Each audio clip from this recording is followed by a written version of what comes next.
everybody. This is Lauren of Visionary Stationery, Lauren V Design, and we are here for the first episode of Blazing Brands. Yay! Awesome!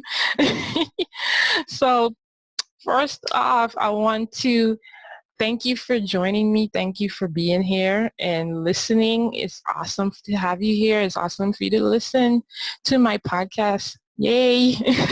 So my first guest today is Jessica Vann of Brown Sugar Brands, baby. Yes. She's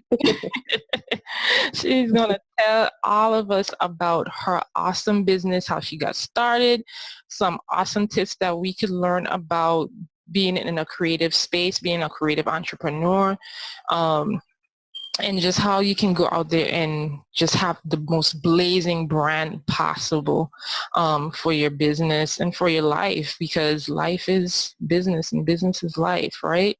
So I'd like to introduce you to Jessica Vann. Yay! Hey, Jessica, how you doing? Hello, Miss Lauren. Thank you for having me.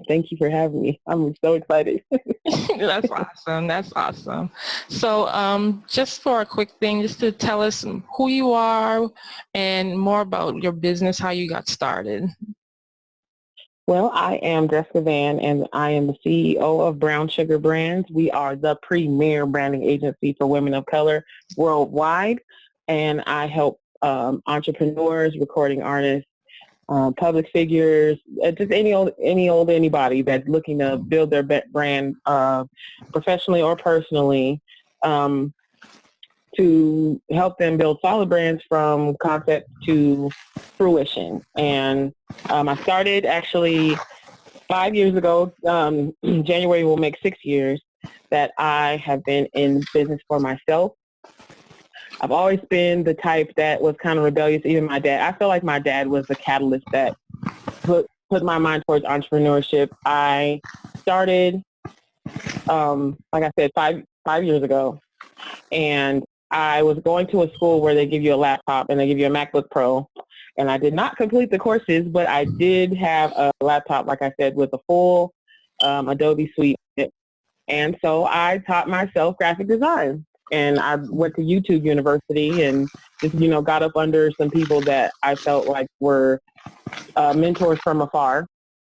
And I just learned, and well, to be honest, also though, before then, I'd had this real inept, love for advertising and marketing and, trying to see how I can persuade people to purchase products or to look at the world in a different eye and just, use my powers for good, if you will. So I've always had a passion for women of color. Of course, I'm a Black woman, so I am passionate about seeing my sisters, succeed. And so learning later on within this period, I found out that Black women are the most enterprising demographic for entrepreneurship. So meaning we are number one and we're on the rise. Mm-hmm. And that if we as Black people have a $1.1 trillion, I think it's 1.2 trillion dollar spending power, then, and Black women are the majority of who spends that money, why not fix or enhance and educate women on how to build businesses for themselves and how to buy Black and how to purchase Black so that we can change the economy and really just change the status of the world. We don't even realize our own power that we as Black women can change the way this country looks right. just by changing how we spend and changing how we buy. Yeah. So that is kind of how Brown Sugar Brands was born. I enjoy marketing. I enjoy, I'm not really a sales person per se, but I really enjoy helping people get their thoughts out and, their ideas can become businesses and they can build and establish a strong name for themselves just from their ideas and being who they are genuinely. Awesome. That is awesome. Yeah. And I definitely concur with you because just based on seeing how the scape uh, of life is for Black women. And like you said, Black women have now become, the most educated group in the United States. I mean, that's phenomenal, and Yeah. you can see that we're gaining traction and we're gaining focus and so forth. So that is an important thing for us to see and hone in and saying like, look, we need to pay attention to us and what we're doing, how we're moving in this scape of entrepreneurship and the business world and careers and so forth, and try to nurture that. So I strongly believe in that as well. Um, so right now, as just to piggyback off of that, as a woman of color in business and in a creative field, what's most important to you right now for women of color? What would you want to say to women of color right now in terms of, you know, being in business or in career life or in entrepreneurship, what have you? I would say one of two, or actually two things. I would say, first of all, know that you don't have to be confined to one specific industry. And this is no dig to anybody or no diss, but I just really feel like we are sometimes cornered into these network marketing, markets or only Mm-hmm. specific things like hair or, Right. things that, of course, these are things that we use and they're very vital. And I'm not saying to not, if it's your passion, do what you're passionate about, but don't corner yourself into something just because you feel like that's where all the Black women are. Right. So, Exactly. there's, I would say find your true passion as far as starting a business. Find your true passion. Find what makes you want to get up every morning and do that very thing and make you stay up all night and, lose sleep over it, laying in the bed thinking about it. That's the thing that'll drive you, that'll keep you going. And then remember why, even if you're doing something now you felt you were passionate about, and now, you might have lost a little zeal, go back to your why and remember why. I have a good friend that says, don't chase money, chase vision. And Oh, so that's I feel nice. like, yeah, isn't it? Yeah, that is It so gets me nice. every time. So, I think if you're vision oriented, if you're vision focused, that it'll help you expand beyond whatever dollar amount you feel you can achieve. So that's my number one thing, is to make sure that you're doing something that you love, and not just because you see what's lucrative about it, but because it's something that when you're long gone, the world will know you for being, visionary stationery or being Brown Right. Sugar Brands, or, like Mm-hmm. it will always be attached to your legacy. Right. And then I Definitely. guess, yeah, and the second thing, yeah, and the Yes. second thing I'll say is don't let society, don't let what media is putting out about Black women or women of color um, put a damper or water down what you want to do. Hallelujah. Um, That's right.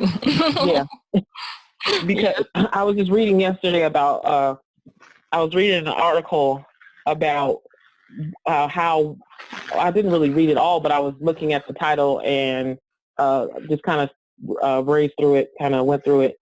Um, it was about the fear of it was called melanin. Oh, I wish I could remember, but it was about basically the fear of the strong Black woman. Oh, And yes. yeah, and I was thinking to myself, well, this fear, the only people that created that fear were them themselves, because we are women. First of all, we're just, we're normal women, but there is an essence about Black women that cannot ever be replicated, no matter how they try, no matter how, others may, try to replicate or copy who Right. we are. There's something about us, there's an essence, and Black girl magic is absolutely real. That's what I'll say. Yes. And Definitely. that, you hone that, and you find whatever part of that magic you have within you, and you own it to the day of your death, because Yes. it's what makes us special. It's what makes us different. It's what makes us stand out. It's what makes people want to, if they admire us, but they fear us at the same time. So you hone that, you own it, and you harvest it and you let it manifest within you and let it sprinkle it all over your business. Right. I'm Just writing a book and I'm writing. Ooh, you're writing a book. Yeah. Awesome. Yeah, I am. And it's entitled Brown Sugar Brands. And the part of my introduction, I talk about how we are always, meant to, like, if we're wearing braids or if we're wearing a perm or if we're wearing, we think our butts are too big. Like, for instance, what's her name? The teacher Bay. Mm-hmm. Oh, okay. I think that's what it's called. Yeah. Sorry. There was. So she's Yeah, I'm sorry. okay. Yes. Teacher Bay is a perfect example of black girl magic. She's just herself. She's just, there was just a pic of 3 or 4 pictures of her in different outfits, and she's fully covered and she's appropriate, but because of her shape, she's been, dogged, she's been disrespected, even in an admiring sense. Some people have been disrespecting her, and all she did was just the picture, but not acknowledge the fact that she's an educator and she has the power to impact and change our children's lives, or wherever she is. They don't look at that; they just look at her figure, and we've been so diminished. Yeah, we've been so diminished and looked down on just mainly of what we are, and we're so far beyond that. Like, there's so much more to black women. I get passionate about this subject. Yeah, I can see. It's a big deal because just being a black female and having that um having that place where we can just be and live and not have to worry about the strong black woman mentality or the strong black woman superwoman kind of thing. It's a big deal because we always have to put on the cape, you know what I mean? And I love that you brought that up. That was totally awesome. And your book, we're going to look forward to that. Yeah. Definitely. Pray for me so that it'll actually come out. It's been a long time coming. Would you say that's your big scary goal right now, to bring out this book, or do you have like a really big goal in mind that you really want to like see it out there? And I feel like the book would be the catalyst to all the other things that I want to do. So really it's just kind of making sure that it's perfect. And that's the transparent moment that I do sometimes have, that perfectionist thing about me, that it's got to look and feel and be a certain way in order for it to be perceived right. But I'm learning to take that off, or take that notion off of anything I do, and that instead of just trying to strive for perfection, to strive for excellence. Right. So, again, that's the thing too. That's the thing for me. I'm sorry, you could go ahead. I was just going to say that's the thing for, I think, a lot of us that's creative entrepreneurs, and I just wanted to point that out for the audience itself, that, for us, we are very, we have this thing about perfection because we want to put something out there that we feel that is quality. And I'm glad that you mentioned that, because I'm the same way. I'm going to make sure that I want it to be perfect, quote unquote, and make sure that it's out there and it's done well and it represents well because of the issues that we have as Black women to represent ourselves, right? So, right. We've got to be working twice as hard for half the benefit. So, yeah. Right. So, yeah, I mean, definitely, I believe I definitely will be looking out for your book. So just let us know when that's popping, and we can have you back on and introduce your new book and so forth. That would be awesome. Definitely. Sure, thank you. Well, look, that's my accountability there to make sure I finish it. So right.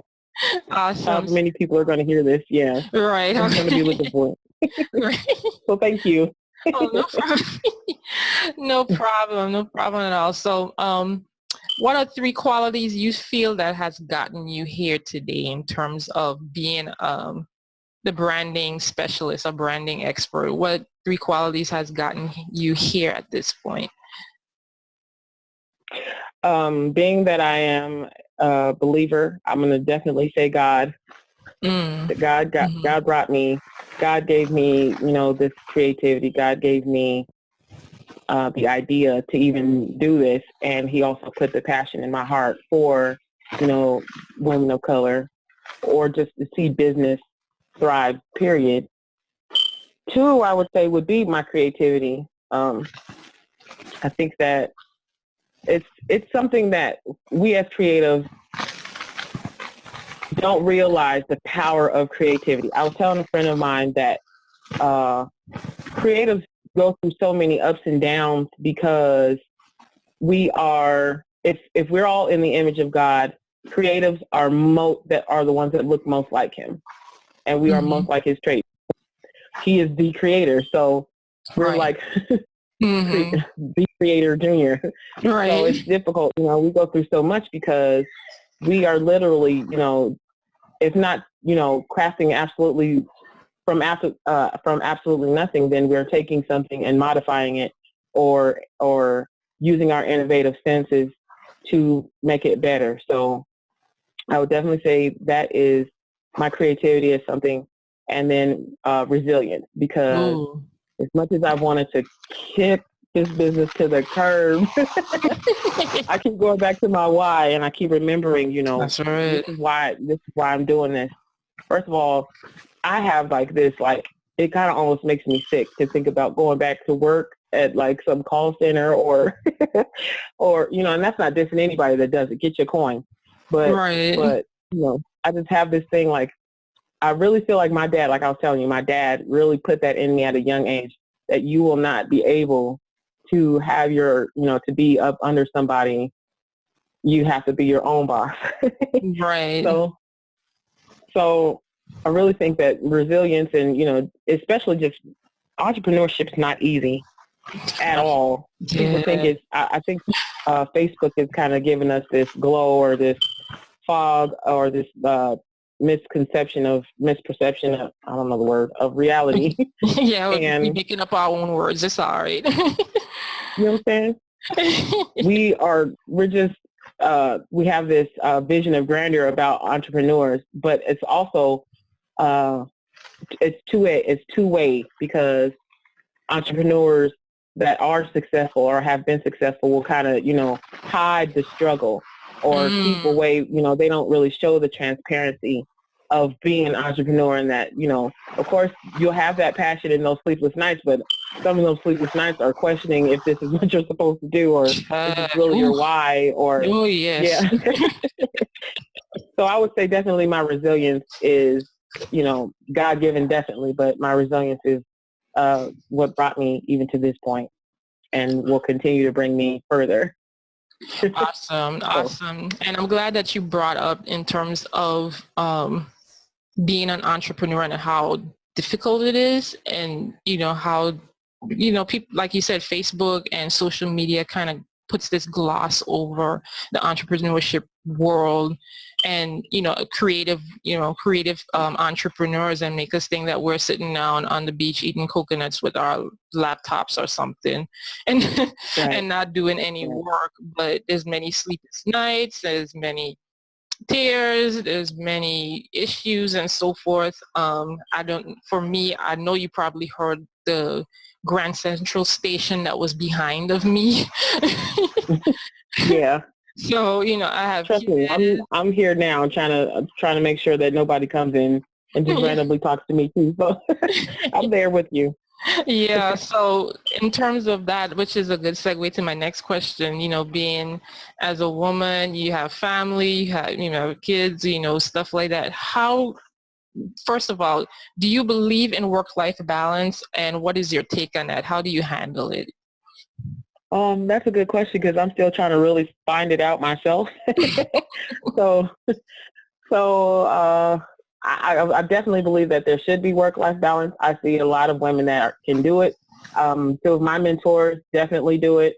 One has, two teenage kids, and she's business owner. She owns several businesses, and she works, and she's a pastor of a church, and she's an evangelist, and so she travels all over the world.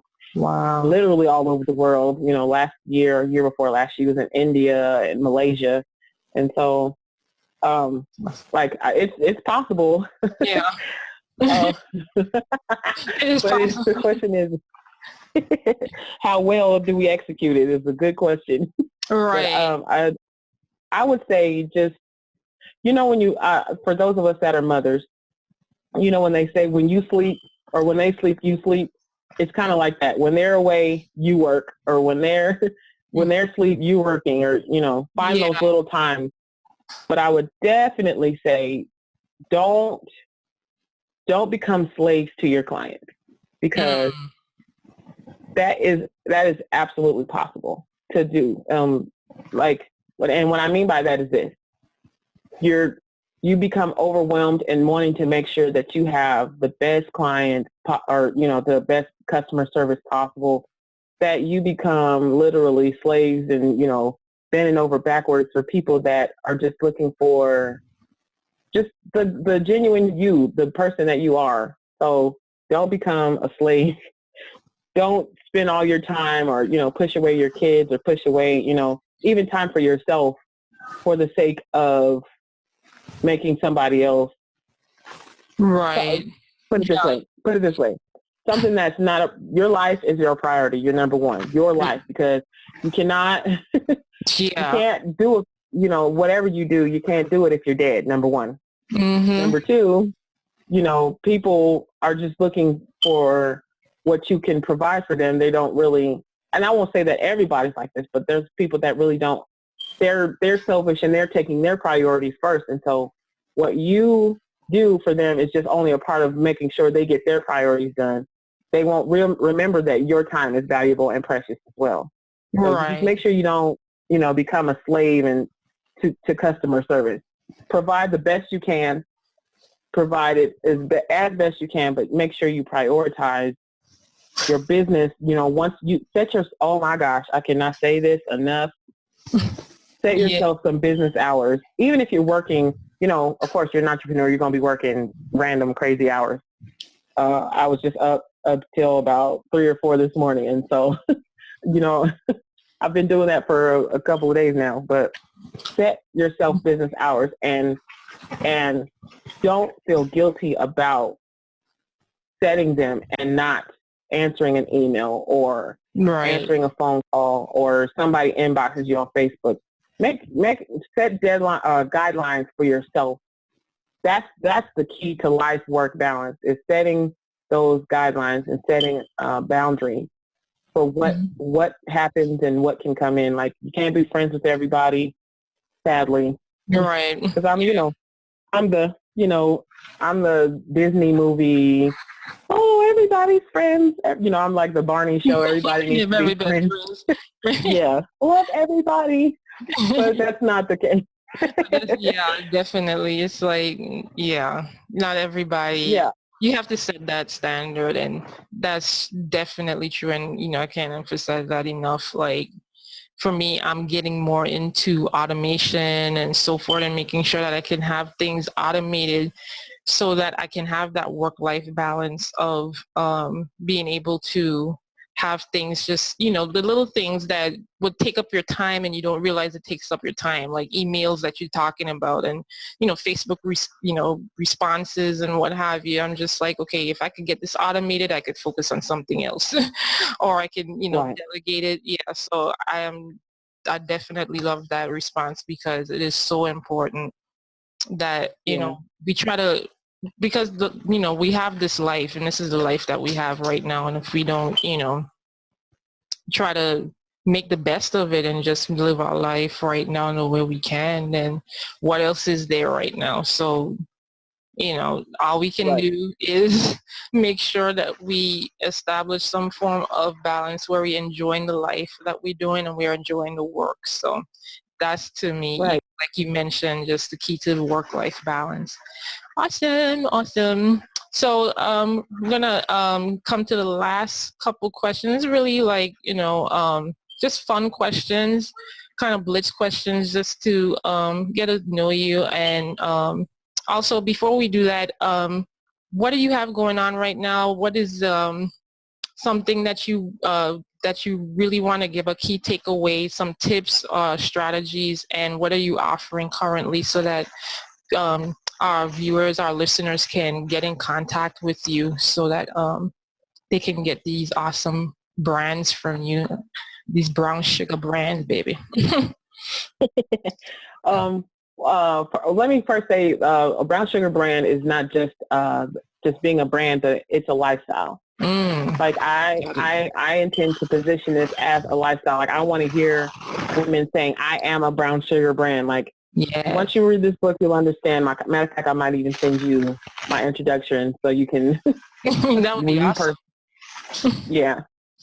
But right now I am kind of just getting back in the swing of things, and I'm bringing back brand audits, which you apply. I give you a link. You apply and just kind of fill out just a little bit about what your brand is, and then I go look up everything that I can about you. I mean, all the information that you leave, and I look up everything, and I look up how you're influencing and ways that you can influence better. And then also, it kind of is a catalyst for me, like something for me. If you want to continue, to be my client, or if you want to move forward and be my client, this is something where, well, I've got some material here. I got some raw material that I can kind of mold and help you to establish your brand. So they're 100% free. I don't charge for them. Somebody said that I should be charging for them, but I will not, because this is my way of connecting with people and really, first of all, even just looking and seeing how many brands are out there, but or how many brands are solid, or or can move forward, have actual potential. Right. I'm gonna tell you the truth. I'm not just gonna sugarcoat you and say, oh well, that's nice, but no, I'm going to tell you how it is. Like, you need to get rid of this. You need to add on to this, or whatever. So that's what I offer right now. The if you're looking to apply, it is bit.ly, so bit.ly/Brandom app, BRANDOM Awesome. And we'll have the link below. We'll have the link and so forth, just in case you didn't get that. But you can just say it again one more time, just in case someone is writing. Okay. Yeah. It is bit.ly/Brandom, BRANDOM app. And the reason I came up with the word Brandom is because, like, you'll see people with, and like I do, about 7 different colors, or you can tell that it was, and I'm not knocking Canva. A lot of graphic artists don't like Canva. They don't like Fiverr, but I understand why. You and I understand why. But you'll see eventually where people are starting to look the same. You can tell what's from Canva. You can tell what's from some picture app. Like, it doesn't look like you. It just looks like the best you could from the resources you have. Like, we can tell. Right. You're not hiding, you're not fooling anybody. Yeah, we can definitely tell. So like, it'll be like different colors, or there's stuff that's not on brand, like your wording is inconsistent.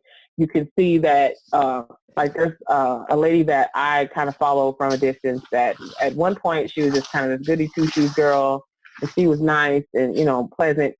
So she was either that, or now she's starting to cuss and and so either she's angry, or she was that way the whole time, and she was just she wasn't herself to begin with. So that's what I call Brandom. You're just being yourself. That's you're being cool. Any old thing. Yeah, that is interesting. So, you're right. I've seen, the inconsistency in brands, and that's the key catalyst of why, what we do is needed, because once you have a consistent space to say, okay, this is who I am authentically, take it or leave it, those people that you draw, that you want to have around you, is going to be around you. And definitely, like you said, it's totally a lifestyle. It's not just about logos and colors and stuff like that. It is so much lifestyle, and trying to emulate, this is my lifestyle, this is who I am, and this is the products and services that I'm offering you because of who I am. So I love that. Awesome. Awesome. So my last question, and it's a fun question. It's a fun question. Okay.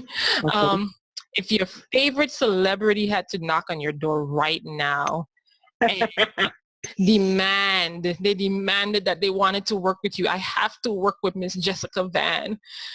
What, who would that celebrity be and why? Whew. Okay, so I think that person would be Beyonce. Ah, yes. All Yeah, right. I'm shooting for the stars, honey. Okay. Yes. Queen Bey. You hear that? Yeah. If First of Beyonce all, is she's a force to be reckoned. this. Yeah, she's a force to be reckoned with. She's got a marketing machine. Okay, she don't play. She don't So play. anything if she's asking me to enhance anything, first of all, that's a definite honor, a definite honor. And Awesome. then uh, it, and I don't want to sound, greedy, but at the same time, it would help me too, like to know that I had my hand on Beyonce. That would help my confidence and my, let me know that I have an ability. If Beyonce was looking for me, okay. So, Right. Exactly. He was like, I'm so Queen Bey. I'm Team Queen. I'm Team Bey. Right. right, Definitely. like And she, like you said, her branding is off the chain. off thing. And it's so simple. Like she doesn't do anything just, absolutely ridiculous. It's the Yeah. simple stuff she does. Like people are going bananas because she just, hey, I'm putting out an album and a visual album at the same time. If you guys want to, but it's just, she changed the game from now on. Like, did you notice that? Like once she put hers out, all of a sudden people are just putting out random albums, whenever they want to. Like, Right. and I Yeah. think that came from I think her dad helped her, but I think Beyonce has come into her own and Right. like for real, not just, what a label wants you to be or say. Mm. Beyonce has come into her own. And I think that took some consistency and it took her discovering really who she is as a person. Or Exactly. yeah, it's like either that or she just, like I said, she finally just got real Yeah. about who she was Mm-hmm. and just decided she's not gonna be ashamed of that anymore. So that would definitely be she would be like the ultimate, like that's hashtag goals for real for real. So That's that so goes for real, for real, for real. Yeah. mm-hmm, Yeah, definitely. Because yeah, she has, and that's something that I did admire with this, especially with her last piece with Lemonade. She has come into her own, and into her own space, into her own voice, into her own beingness, and I think that's what made it so successful because she was like, "This is my story, and if you don't like it, you can kiss rocks," you right, know. And I think that's what made it so successful because before, everybody was Beyonce. She's a dancer, she's a singer, and she's an artist. Everybody loved Bey, yeah, but they didn't see her. And now, finally, you see her in her essence, right, in her voice, and it's like, whoa, okay, now that's Beyonce. And right. yeah, so I definitely agree. Awesome. But not even that. Look, I can obsess over Beyonce a little bit, okay? But not only that, to me, the thing is she's very quiet, and Hmm. that she's very under the radar still. There's still a great mystery about who she is, which is awesome.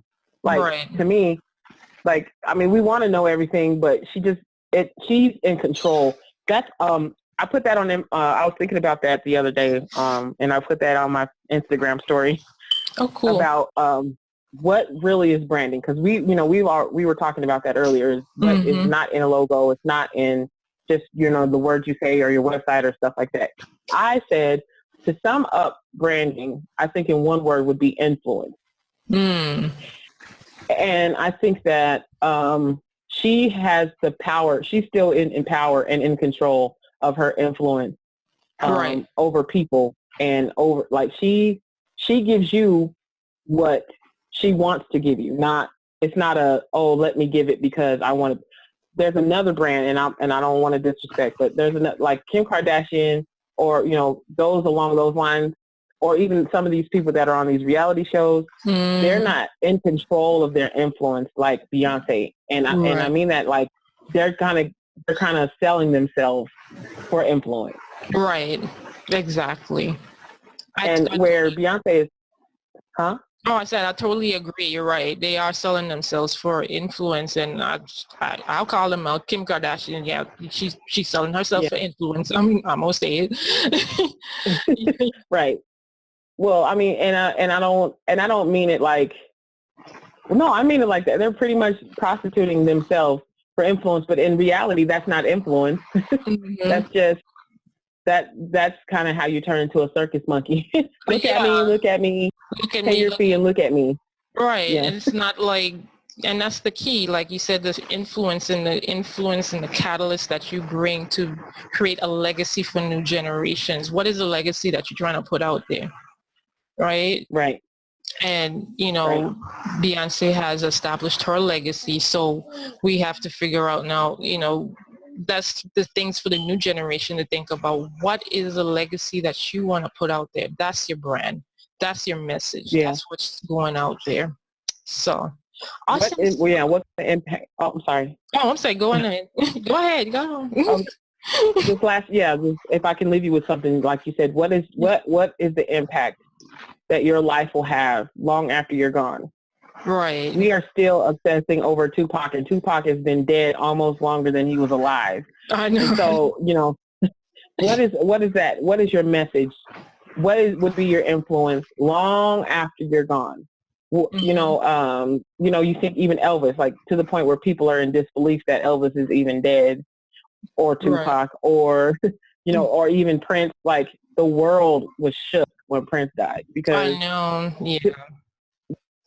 and he had that beyond, like even Michael Jackson. Like to me, they have this mystery about them. Like you don't know everything about me.